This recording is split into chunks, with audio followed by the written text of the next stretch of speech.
You know what I thought I heard first? I did, but we're just hearing little noises each and every time. You heard that, right? What the fuck? Did you hear that? I heard, yeah. What's going on, everybody? My name is Matty, of course. This is Matty's Grand Tour. This is Exploring the Haunted, as you very well know. I'm going to introduce you to a very good friend of mine. This is Ben, as I used to call him, Ninja Ben. And we are here tonight at Moreton Corbet Castle, which, let's face it, has had activity for quite some time. We've had rumours here that a ghost lady has appeared, and there's also been a curse on this land. So we're going to be here until possibly the small hours of the evening. Yeah, easily. Trying to find out whether or not the rumours are true and if we catch anything on camera. So let's go.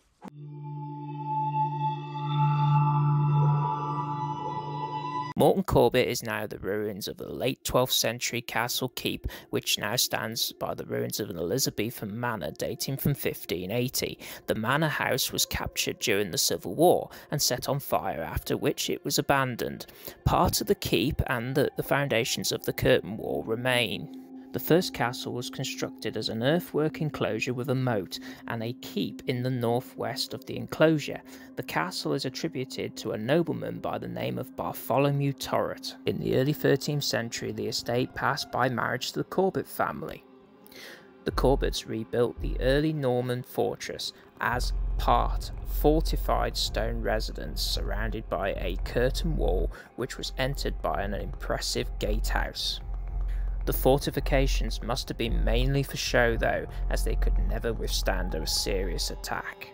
Sometime around 1560, Sir Andrew Corbet rebuilt the castle and built a new east range with a grand hall. Corbet was influenced by Italian design, but at that time very few people travelled to Italy, so the design was accomplished solely with aid of drawings of Italian villas.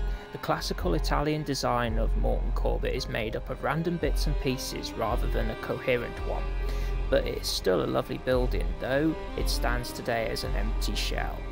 To understand why it is a shell, we must fast forward a few decades and hear the story of the curse that seems to have stood the test of time.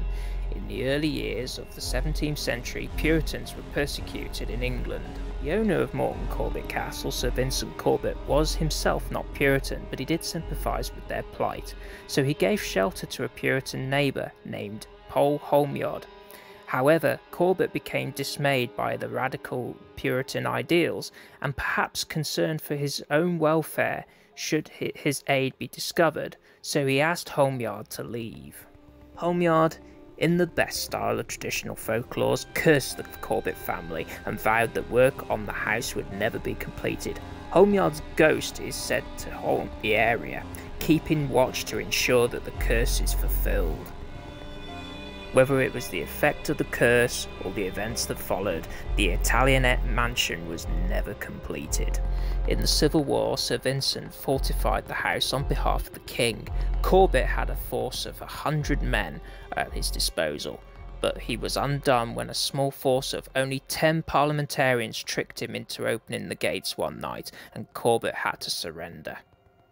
The castle was then burned by parliamentary soldiers, and though it was repaired, it was never completed and eventually fell into decay, leaving it much as we see today, a romantic shell of a building. Immediately beside the castle is the parish church of St. Bartholomew, which boasts wonderful memorials to the members of the Corbet family.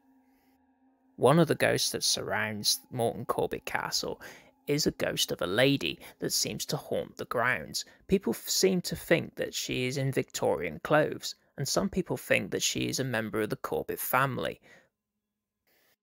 And tonight, Ben and myself are going to find out whether or not we can find Paul Homeyard, the one who made the curse, or maybe we can find this mysterious lady that seems to haunt the grounds. There you go. Have a look at that as well. This stuff's been fantastic, Nick. For the places to say that are this kind of age, besides all the graffiti. Yeah, it's kind of mind blowing to be fair. Apart from obviously the graffiti of I love mum and all this, that and the other, it's actually quite a beautiful sight really. I mean, you know, as you just quite well illustrated before, you've got the fireplaces and different other things that are here. I mean now my mind's going, and you're looking at the structure and you think, okay, there's obviously what would have been an archway there or a door frame there, and then you look across and go, okay, it would have led to actually a door frame here. Then you sort of look at it and you think, look at this brickwork here, where obviously you've got what almost looks like a foundation, big bricks here, and then what would have been the inside of the estate. And then you look at this point and you think, especially where the height of that door is there, would this have been a floor here, you know, or would it just be steps, you know, say steps going up to this point here and going up?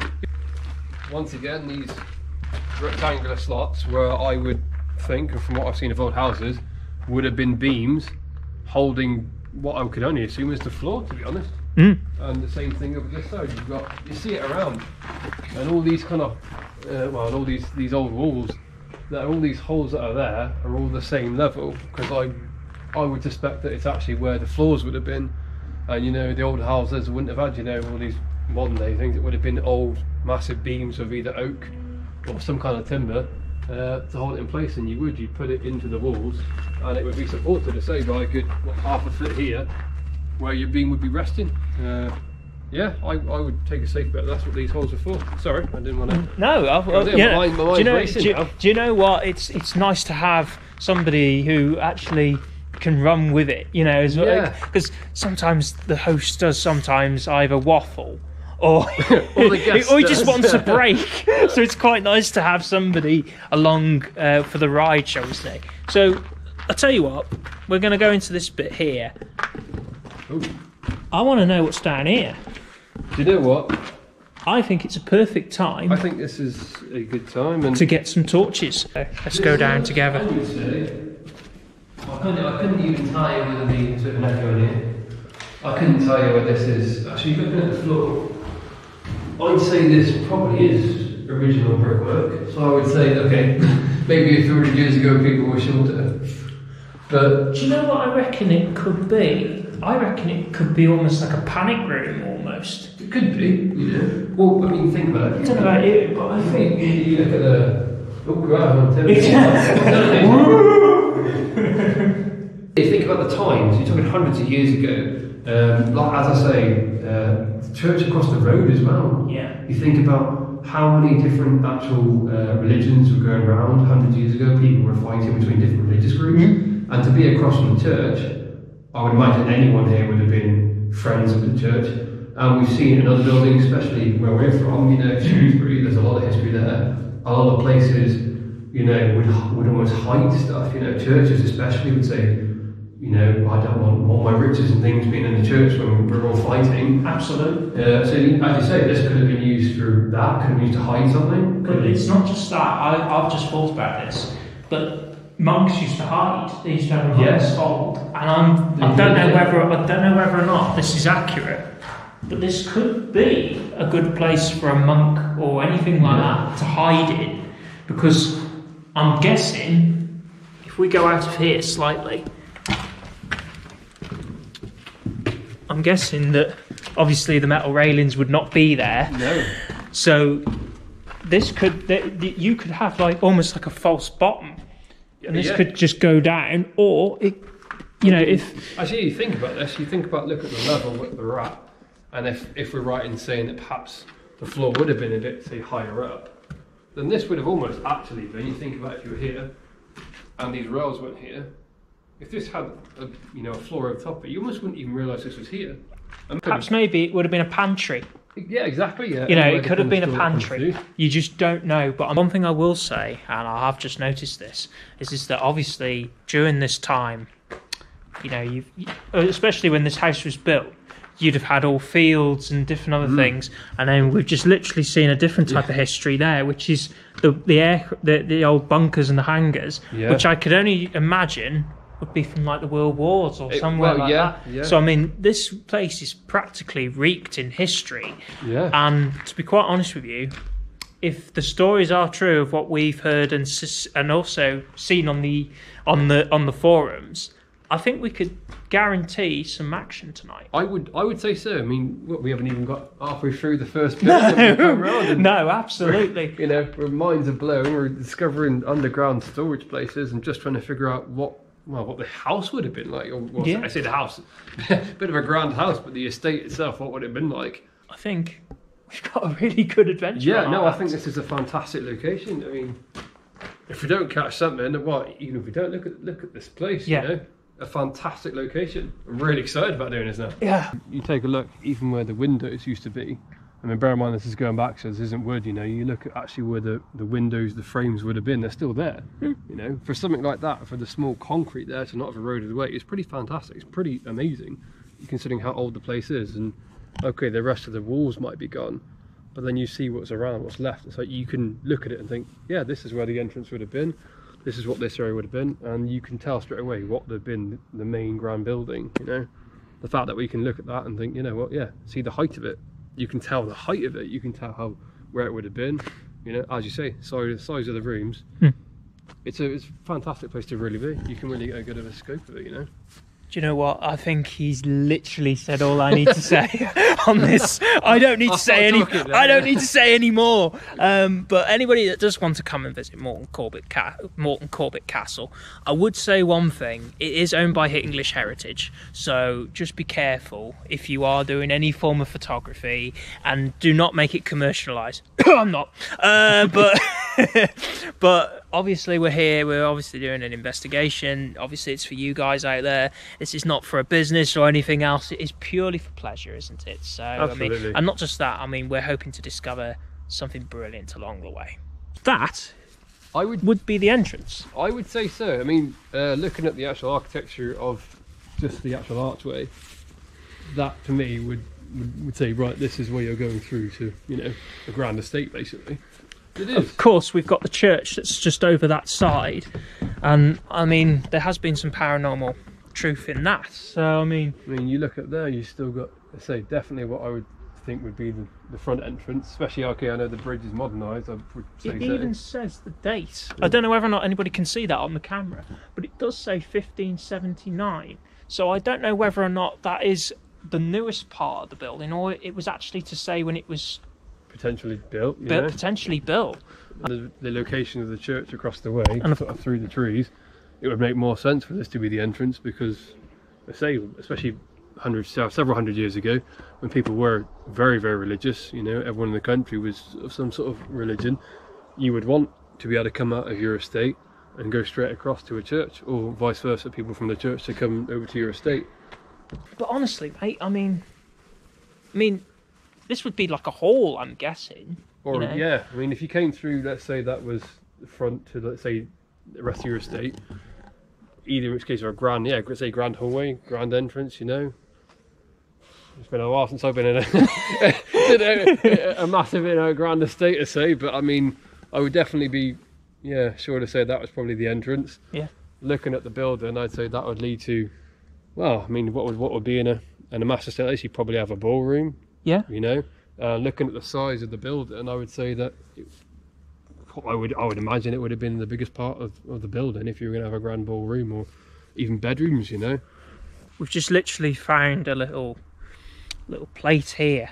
Is that the owner of the property, which was Robert Corbet, actually died in 1583, and he died of the plague. And this is quite raw, you know. Very raw. You know, it's not exactly like, I mean, it's not exactly like we're going to throw like a pound and we're hitting an Asda somewhere down the road. For someone to be dying and pass away of the Black Death, of the plague, and you try to think about it as well, how many isolated incidents in a community of the plague, it would, not to say, it would be almost like someone these days saying, I've got COVID, but no one else has COVID in my town, you know, which means the plague itself was here in this community. Well, well, how ironic is it now that obviously the plague was spread obviously by rats and different other things, and we are now in 2021, and we've got our own plague, really, because, you know, we've got the likes of coronavirus. It's a global pandemic, and really it just shows you that these kind of plagues haven't really gone away. They've just become more biological rather than being spread by almost like, not just spread by like animals as such, but they're spread by people. Well, you think about, you know, especially back 500 years ago, when you didn't even have, you know, antibiotics of any kind. You think how many hundreds, thousands, tens of thousands of people would have been saved because they got a fever or they got tonsillitis, things like this. Actually, you think these days you go to the doctors and you get antibiotics for.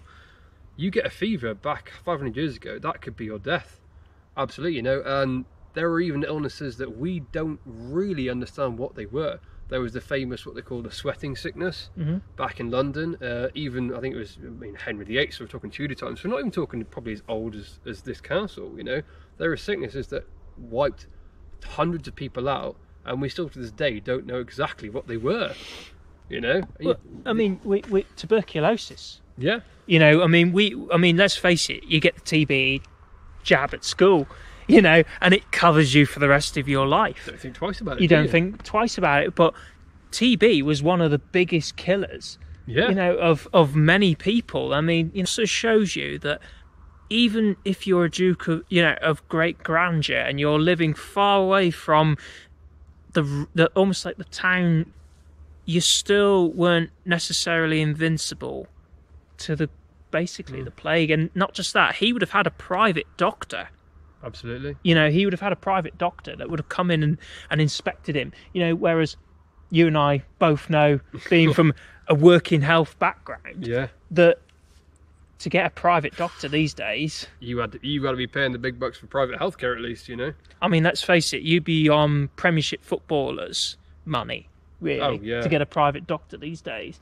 When you think about it, with the church, across the road, literally across the road from our estate, and you think, okay, everyone in the community would have gone to that church, and you've got one person here who, you know, either had family, friends, but then you think he had probably people serving him.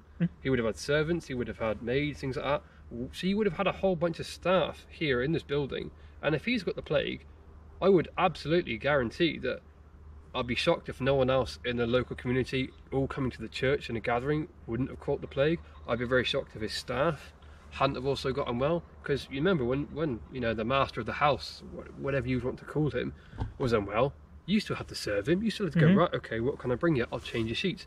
All these things now, especially in COVID-19 times, that we know, wait a minute, we should be having gloves, masks, all these things to even touch anything that someone infected could have had. And this is with COVID, which I would say is I would like to say is hopefully not as bad as, you know, the plague was. Yeah. You know, but people didn't know about these things. I think we're both just looking forward to seeing something. So stick around for more. Well, apparently, according to this would have been the Elizabethan kitchen. Oh, so you see, I was wrong then. No, that was, over there was a pretty good guess. To be honest with you, I mean, let's put it this way, right? We're in what's commonly known as an old place that's effectively been demolished. Yeah. And let's face it, I mean, it's not exactly like there's a floor map, is there? You know, it's not exactly like it's on Rightmove and we can go, oh, well, this is where the kitchen used to be, you know. Just literally walk round the corner and I've just heard a footstep behind me. Now, it was almost like a... And it wasn't from you, because you're in front of me. So, it then begs the question, what else is here? Because, honestly, mate, I mean, as you can see, everybody from the camera there, that's my reflection, just before anybody asks. But there's nothing here. It's so bizarre. We are here by ourselves. No one's here. And as you say, the location, we're kind of middle of nowhere. So we're going to enter this area here, which we were in before. I tell you one thing, mate. I'm glad I came with you and not on my own, because I didn't find anybody for tonight. I'd have gone on my own. And I tell you what, I'd have wet myself by now, because, I mean, you know, you don't really... You're on your own. It's almost like a horror movie, isn't it? You know, everything happens, you're by yourself. Yeah, everything happens and you're by yourself. So I tell you what, let's go down in the cellar. All right. I mean, I don't know why we thought of this though. I don't know whose idea was this. I think it was yours, really, mate. Because I mean, why are we doing this to ourselves? You know. I mean, you can hear the echo already. Hold on.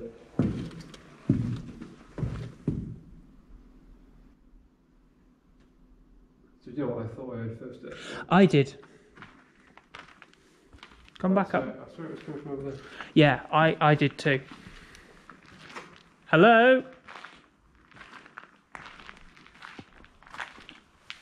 There, it wasn't a stomp, and it wasn't a massive, you know, great big drag like that, but it was definitely like that. Yeah. Like, exactly like that. It was like a footstep on this gravel here, which is 10 foot probably away from where we were. Mm-hmm. I've known Ben a long time. Ben does not get spooked very easily, and if he gets spooked, well, yeah, then you have every reason to be spooked.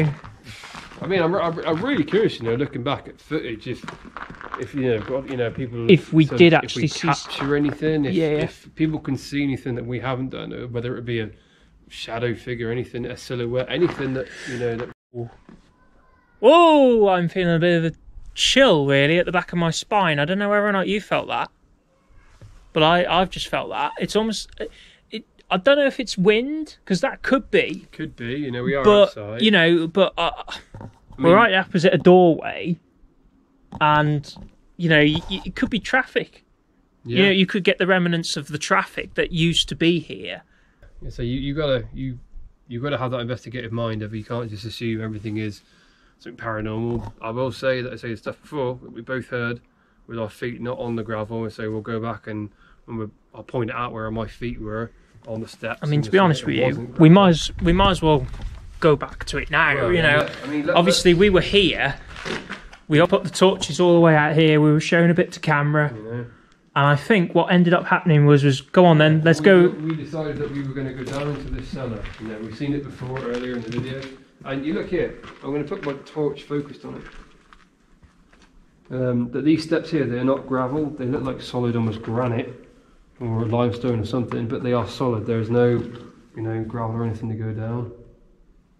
And just listen, it's silent. And I even was stood here. I remember actually because I looked through and my torch went through the actual bars. And you were right behind me staying still. We both heard it from there. So it's only just us here? So, yeah, what you can really get here is if you were to drive and to... Do you know what as well? It's not somewhere where you potentially would look to spend the night, really, is it? I mean, it's not even, you know, it's four walls, is it? I mean, this down here is probably the only thing that's actually got a structure still left. Yeah. It's a roof, really. I mean, let's put it like this.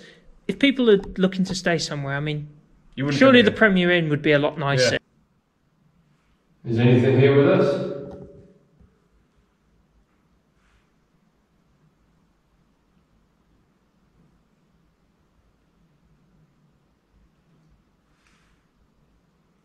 We're here just to communicate. We don't mean you any harm. We're just trying to find evidence if anybody's still here. If anybody wants to leave us a message. If you don't want us here, you know, you can more welcome to tell us or give us a sign. Can you give us anything? A sign you're here. So I think maybe. Tell you what, we'll go out. I'll lead the way for a change. Yeah, you go. Bloody Scooby-Doo here. I'll be Shaggy. Black. So we are in the pitch black, you know, and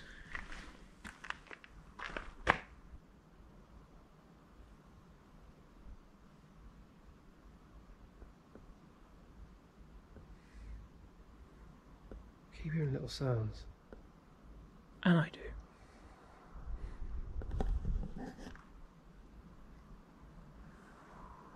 But we're just hearing little noises each and every time.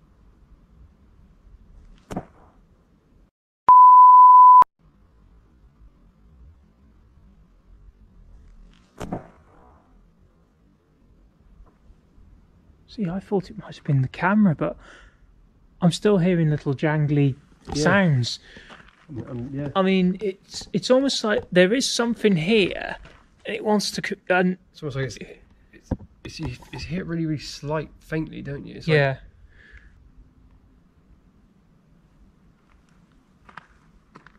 You heard that, right? I heard something. Can you make that noise again, please?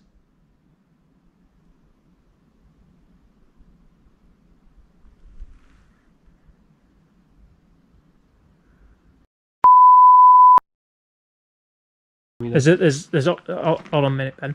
There's obviously a flashing light there, and I will. Yeah, no, there it is. There is a flashing light across that way. You can see it. I can only describe that as being from the RAF base. Yeah, you know, you've got military hangars over there, like, you know, and as I say, even the military. What the fuck is that? Sorry to swear, but I mean, did you hear that? I heard, yeah. Hello?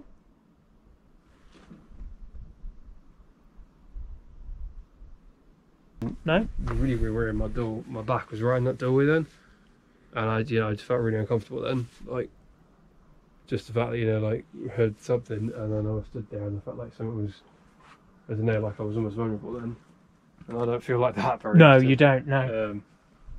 Do you know, I got, oh Jesus, I got like shivers down me. You all right? Yeah, no, it's like, you know, you heard something, and I was like, okay, what was that? And obviously we were searching, and then, I don't know, I stood right here, you know, and obviously it wasn't from the front, so I know it wasn't a breeze, but it was almost like a shiver went down me, and I literally just turned around like that, and I got to move away from that doorway.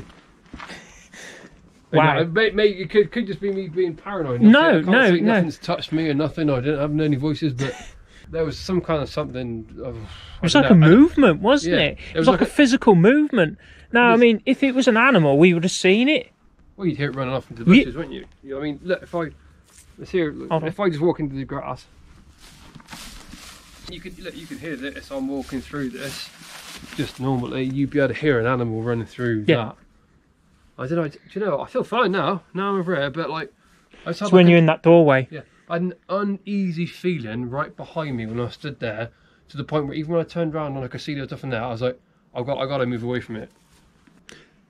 It's hard to tell. Keep looking around. I'll see where we are. I heard a scream. I don't know about you.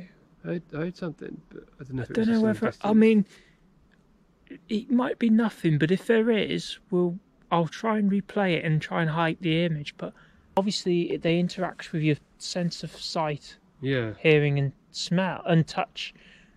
But I'm smelling like fire, like almost like a bit of it's either wood or something burning. I don't know about you, but I mean, to be honest, I say, we've got to think about where we are. We are in the country, but then obviously, if there was like a fire or something, you know, it would have to be, you know, we're talking a ginormous, massive fire to actually be smelling it all this way, I would imagine. There is some kind of smell around. I was looking over there, all the way over to that, or through that hole, and there's a window frame there. And I say, just another, I thought for a second, I thought I saw some kind of silhouette, and then I make my torch smaller, and I think it is actually just a trick of the light. So, just an example, I mean, is that?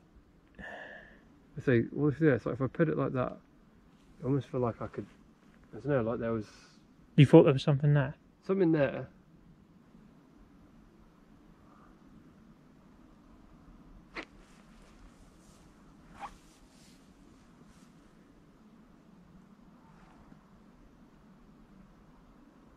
You heard that right? Oh shh! Fucking bat, mate! Fly in my face. Yeah. No, I did a. But did you hear the bat? Did you hear a thud then? I heard, yeah, some. Yeah. But we heard a. I don't. Probably a bit harder than that. Yeah. It wouldn't. Yeah. It almost sounded like it was like almost on the brickwork. Do you know what I mean? Yeah. I hope you guys obviously enjoyed that. Obviously, we would stay here all night if we could, but you know, I prefer a nice comfy bed. I don't know about you, mate, we'll do it next time. But I want to say thank you to Ben, and obviously he will be hopefully a permanent member to this series. Love to be, would love it, you know. So yeah, thanks for coming. Fantastic. Thanks for coming along, buddy. So yeah, I hope you guys come back for the next video, and I know for a guaranteed fact that this is not over. And for anybody that is watching this and getting a little bit creeped out, sleep tight.